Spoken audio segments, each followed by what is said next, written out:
Hello बच्चों, कैसे हो? उम्मीद करता हूं बढ़िया होंगे और मैं भी ठीक हूं। तो बच्चों, आज की क्लास में हम लोग जो है ये प्रश्न करने वाले हैं जो आपको सारे दिखाई दे रहे हैं स्क्रीन पर। खंड सेकंड अंकगणित परीक्षा में ये वाले प्रश्न आज की क्लास में हम लोग करेंगे। एक बार देख लीजिए ध्यान से। और ये सारे प्रश्न मैं आपको समझाऊंगा अच्छे तरीके से और अलग मेथड से, जिससे आप बहुत आसानी से इन सवाल को पेपर में कर लोगे बिना झिझक। तो चलिए शुरू करते हैं। 2024 की तैयारी में एक अगला कदम फिर से बढ़ाते हैं। तो चलिए शुरू करते हैं, एक एक करके क्वेश्चन को हम लोग करेंगे। चलिए, क्वेश्चन आपके सामने आ गया है। क्वेश्चन क्या कह रहा है कि रुपए 600 की एक राशि साधारण ब्याज पर 4 वर्ष में 720 हो जाएगी। यदि ब्याज की दर 2% अधिक कर दी जाए तो राशि 4 वर्ष में कितनी हो जाएगी, आपको यह बताना है।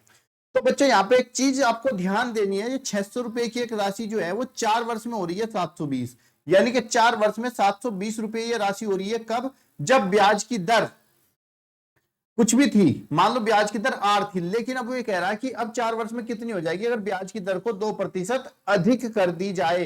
तो हम लोग क्या करेंगे यहां से बच्चों, ये जो 2% अधिक कह रहा है, ये इसी 2% के अनुसार 4 वर्ष का ब्याज निकाल लेंगे। उस ब्याज के अनुसार हमें पता चल जाएगी राशि कितना एक्स्ट्रा ब्याज आने वाला था। तो आपको पता है बच्चों, ब्याज बराबर क्या होता है? ब्याज बराबर होता है मूलधन गुणा दर गुणा समय। मूलधन कितना है? 600 रुपए है, क्योंकि 600 रुपए की राशि पर है। दर कितनी लगाएंगे? 2% लगाएंगे। दर लगाएंगे हम 2% और गुणा में समय। समय कितना दे रखा है? 4 वर्ष। देखो, पहले भी 4 वर्ष था, अब भी समय 4 वर्ष ही है, तो गुणा में 4 करेंगे और बटे में क्या होगा? 100। क्योंकि ब्याज बराबर होता है, सूत्र लिख लो अपनी कॉपी पे, मूलधन गुणा दर गुणा समय बटे में 100। चलिए इसको काट देते हैं। 100 से 600 कटेगा, 6 बार 100 600, कितना हो गया? 6 दूनी 12 चौक 48। कितना ब्याज हुआ? 48। यानी कि पहले जो भी ब्याज हुआ होगा उससे 48 रुपए ज्यादा मिलेंगे। कब? जब 2% की दर अधिक कर दी जाए। तो पहले राशि हुई थी 720, अब उसमें 48 रुपए और जोड़ दीजिए। जोड़ देंगे तो 8 4 2 6 और 7, तो नई जो राशि होगी 2% बढ़ाने के बाद वो हो जाएगी 768 रुपए प्राप्त होंगे। ठीक है बच्चों, समझ में आ गया आपको? आगे चलते हैं। कभी कभी वो ये भी कहेगा कि अगर कम कर दी जाए, तो कम करने में भी हम ऐसे ही निकालेंगे। बस ये जो हमने ब्याज यहाँ पे जोड़ा इस राशि में, जो पहले 720 थी, अब उसमें से उतना ही घटा देंगे, आपका आंसर आ जाएगा। तो दोनों तरीके के क्वेश्चन आपको समझ में आ गए। आगे चलते हैं, अगला प्रश्न देखिए। यह भी बहुत अच्छा प्रश्न है। एक तार 2 सही 3/4 मीटर लंबा है, वह 2 भागों में टूट जाता है। एक भाग दूसरे भाग से 5/8 मीटर बड़ा है। तार के बड़े भाग की लंबाई क्या होगी? आपसे पूछा गया तार के बड़े वाले भाग की लंबाई आपसे पूछी गई है। तो पहले आप देखिए, टोटल तार की लंबाई है 2 सही 4/3 मीटर। इसको पहले मैं क्या करता हूं, बदल लेता हूं उसको अनुचित भिन्न में। कैसे बदलते हैं? 4 की 2 से गुणा करते हैं, 4 दूनी 8 3 11। तो ये कितना हो गया? कुल लंबाई कितनी हो गई भाई? तार की कुल लंबाई हो गई 11/4 मीटर। अब देखो, मैं आपको इसको दोनों तरीके बताऊंगा किस किस तरीके से करते हैं। एक्स मान के भी और बिना एक्स माने भी आप पेपर में कैसे कर सकते हो, वो भी आपको मैं बताऊंगा। चलिए ध्यान से देखिएगा। अब यहाँ पे देखिए, समझिए, हम क्या कर सकते हैं, ऐसे मान सकते हैं कि मान लो भाई तार का जो एक भाग है ना, उसकी दूरी एक्स मीटर है। तार के एक भाग की दूरी एक्स मीटर है और दूसरा भाग इससे 5/8 मीटर लंबा है। तो दूसरे भाग की लंबाई हम x प्लस 5/8 मान लेंगे। इन दोनों को अगर मैं जोड़ूंगा, पहले भाग को और दूसरे भाग को, तो बराबर 11/4 मीटर के बराबर बैठेगा। यहां से सोल्व करके हम x का मान निकाल लेंगे। एक तो तरीका ये हुआ, लेकिन जो मैं आपको तरीका बताऊंगा वो आप समझिए, उसको बहुत आसानी से आप लोग इसको हल कर सकते हो। देखो कैसे। हम क्या करेंगे, जो तार की टोटल लंबाई है हमारी, जो कि 11/4 मीटर है, इस 11/4 मीटर में जितना अधिक दूसरा भाग था, इसको आप जोड़ दीजिए। 5/8 को आप यहां पे क्या करेंगे? जोड़ देंगे। जब 5/8 को इसके अंदर प्लस करेंगे, तो ये जो भी आएगा हमारा, ये जो भी आएगा, इसको फिर आपको इसको फिर आपको क्या करना है, ये ध्यान दो। अब इस पे 1/2 से गुणा कर देनी है, बस इतना काम करना है। ये आपकी जो है बड़े वाले भाग जो है लंबाई आ जाएगी, बड़े वाले भाग की लंबाई आ जाएगी। चलिए करते हैं। 4 8 का लैसे लेंगे यहाँ पे भाई। 4 8 का लैसे कितना आएगा? 8 आ जाएगा। 4 दूनी 8, 11 गुणा 2 प्लस में 8 एकम 8 5 और गुणा में 1/2 साथ चलता रहेगा। 11 दूनी 22 प्लस में 5 बटे में 8 और गुणा में 1/2 चलेगा। 22 5 कितना हो गया बच्चों? 27। 22 5 कितना हो गया आपका? 27। 27/8 गुणा में 1/2, 8 दूनी 16, तो कितना हो गया ये आपका? 27 बटे में 16। 27 बटे कितना हो गया? 16। अब इसको हम करेंगे, अगर इसको हम सही में बदलेंगे तो कितना हो जाएगा? 16 एकम 16 और 11 कितने होते हैं? 27। तो ये हो जाएगा आपका 1 सही 11/16 मीटर। तो आपका सही आंसर यहाँ पे आपको मिल जाएगा बच्चों, एक सही 11/16, ऑप्शन नंबर ए। अगर यही इस प्रश्न में आपसे पूछ लिया जाता कि बड़े भाग के बजाय छोटे भाग की लंबाई ज्ञात करो, तो ये जो आपने यहाँ पे प्लस किया, प्लस की जगह बस आप यहाँ माइनस कर देते तो छोटे भाग की लंबाई आ जाती। ठीक है बच्चों, और ये वाला तरीका तो आप लोगों को पता ही है। अगला देखिए,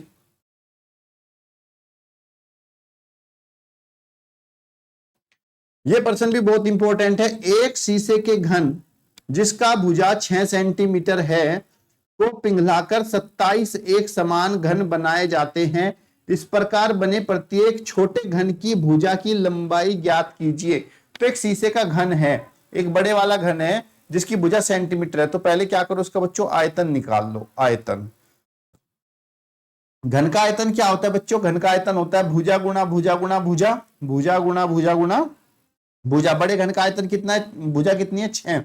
तो 6 गुणा 6 गुणा 6, 6 छंग 36, सिक्का 216 घन सेंटीमीटर आ गया आपका आयतन। अब ये कह रहा है इस घन को 27 एक समान छोटे घन बनाए जाते हैं। तो भाई हम यहां पे लिखेंगे एक छोटे घन का आयतन, एक छोटे घन का आयतन। अब एक छोटे घन का आयतन अगर बात करें तो बड़े घन का आयतन आया 216, और इस 216 को 27 छोटे छोटे घन में तोड़ना है। तो 216 को 27 से क्या कर देंगे हम बच्चों? भाग कर देंगे।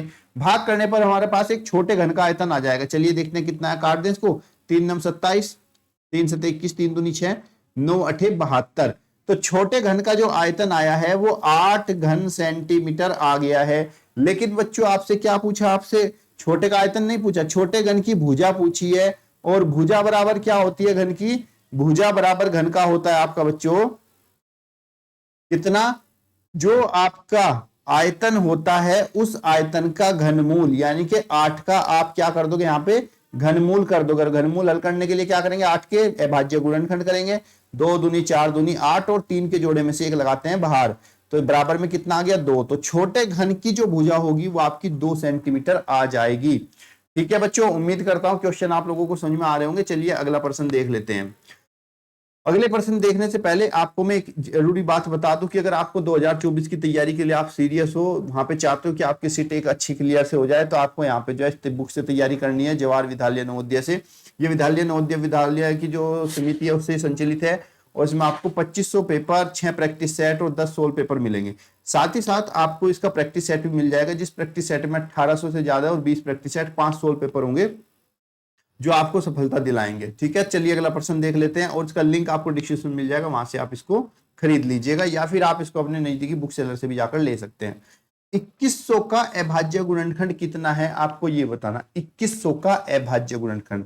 तो बच्चों अभाज्य गुणनखंड कैसे निकालते हैं, चलिए यहाँ पे ध्यान दीजिए। पहले हमने लिखा 2100, अब यहाँ पे से 2 से काट लेंगे। देखो जब तक बाद कोई भी संख्या बनेगी उसको 2 से भाग करना। 2 एकम 2, 1 में पारा नहीं चलेगा 0, 2 पंजे 10 और 0, फिर 2 से 2 पंजे 10, 2 दूनी 4, 2 पंजे 10। उसके बाद फिर 5 से हो जाएगा, 5 एकम 5, 0 पंजो पंजो 25, फिर 5 से 5 दूनी 10 और 5 एकम 5, फिर 21 हो गया। 3 से 3 सते 21 और 7 एकम 7।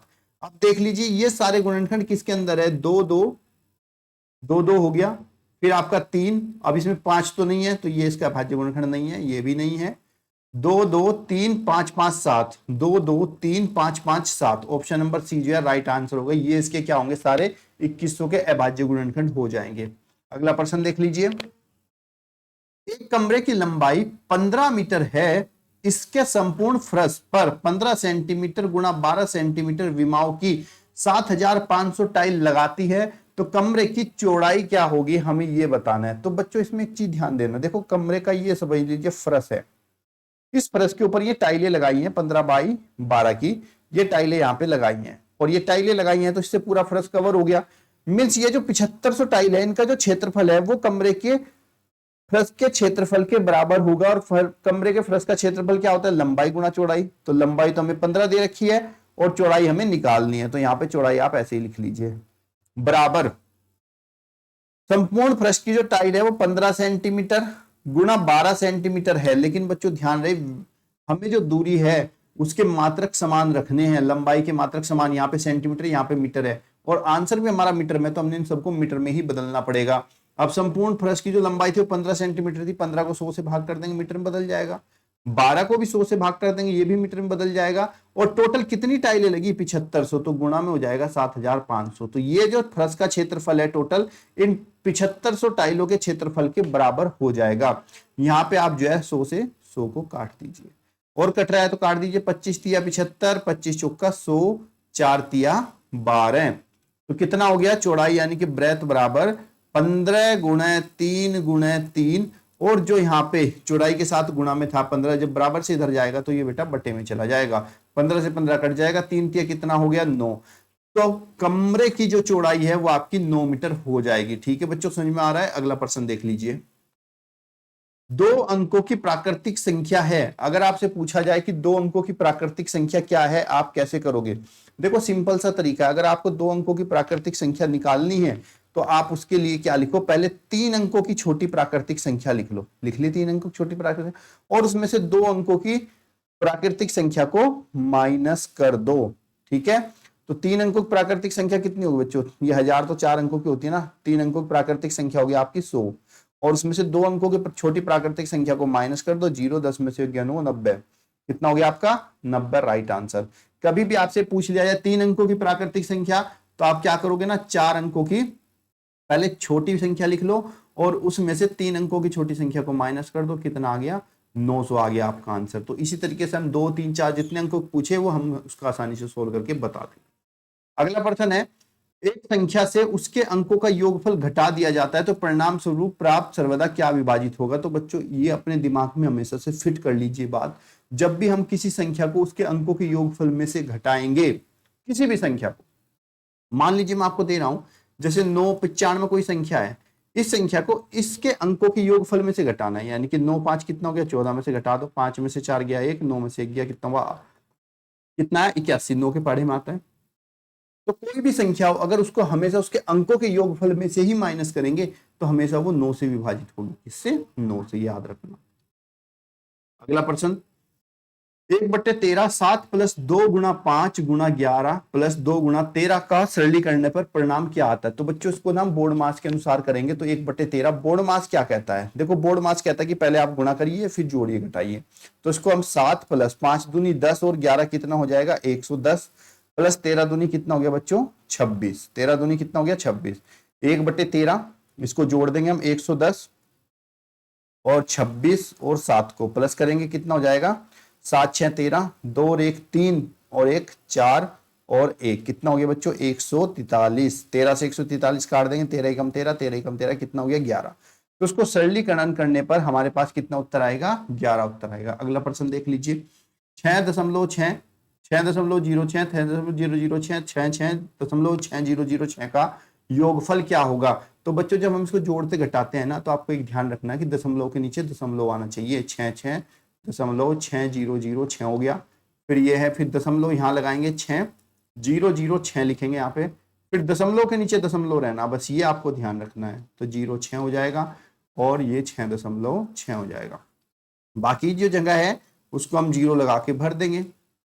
अब इनको जोड़ देंगे। चलिए ये हो गया आपका 6, ये भी आपका 6 हो गया, ये भी आपका 6 हो गया, ये आपका 6 6 12 और 1 हासिल। 6 6 दूनी 12, 6 3 18, 6 चौक 24 और 1 25, 6 और 1 7 कितना हो गया? 75.2 6 6 75.6 6 दूनी 12, 6 3 18, 6 चौक 24 और 1 25, 75.266 आएगा। यहाँ 74 नहीं आएगा बच्चों, यहाँ पे 74 की जगह कितना आएगा?